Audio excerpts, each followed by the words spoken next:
نون والقلم وما يسطرون ما أنت بنعمة ربك بمجنون وإن لك لأجرا غير ممنون وإنك لعلى خلق عظيم فستبصر ويبصرون بأيكم المفتون إن ربك هو أعلم بمن ضل عن سبيله وهو أعلم بالمهتدين فلا تطع المكذبين ودوا لو تدهن فيدهنون ولا تطع كل حلاف مهين هماز مشاء بنميم مناع للخير معتد أثيم عتل بعد ذلك زنيم أن كان ذا مال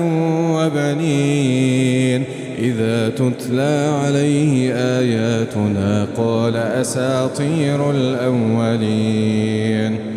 سنسمه على الخرطوم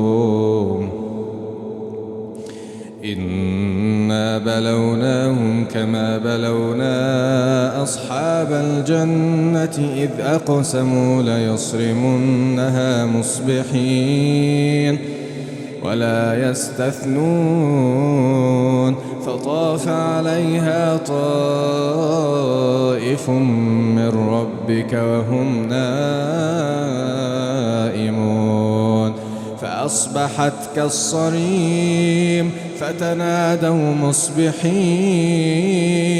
أن اغدوا على حرثكم إن كنتم صارمين فانطلقوا وهم يتخافتون ألا يدخلنها اليوم عليكم مسكين وغدوا على حرد قادرين فلما رأوها قالوا إنا لضالون بل نحن محرومون قال أوسطهم ألم أقل لكم لولا تسبحون قالوا سبحان ربنا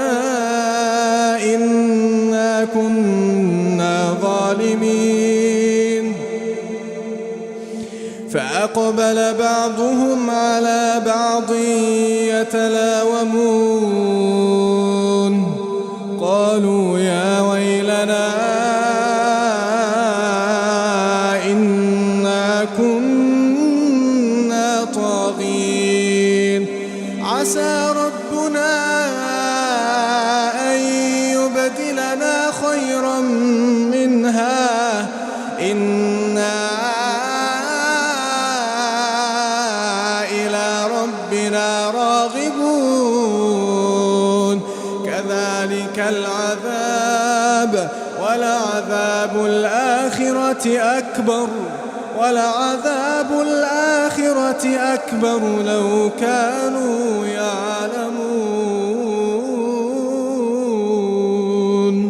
إن للمتقين عند ربهم جنات النعيم أفنجعل المسلمين كالمجرمين ما لكم كيف تحكمون أم لكم كتاب فيه تدرسون إن لكم فيه لما تخيرون أم لكم أيمان علينا بالغة إلى يوم القيامة إن لكم لما تحكمون سلهم أيهم بذلك زعيم أم لهم شركاء فليأتوا بشركائهم إن كانوا صادقين يوم يكشف عن ساق ويدعون إلى السجود يوم يكشف عن ساق ويدعون إلى السجود فلا يستطيعون خاشعة أبصارهم ترهقهم ذلة وقد كانوا يدعون إلى السجود وهم سالمون خاشعة أبصارهم ترهقهم ذلة وقد كانوا يدعون إلى السجود وهم سالمون فذرني ومن يكذب بهذا الحديث سنستدرجهم من حيث لا يعلمون وأملي لهم إن كيدي متين أم تسألهم أجرا فهم من مغرم مثقلون أم عندهم الغيب فهم يكتبون فاصبر لحكم ربك ولا تكن كصاحب الحوت إذ نادى وهو مكظوم لولا أن تداركه نعمة من ربه لنبذ بالعراء وهو مذموم فاجتباه ربه فجعله من الصالحين وإن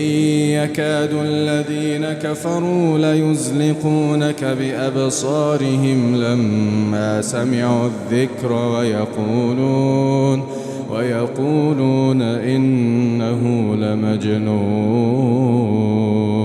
وما هو إلا ذكر للعالمين.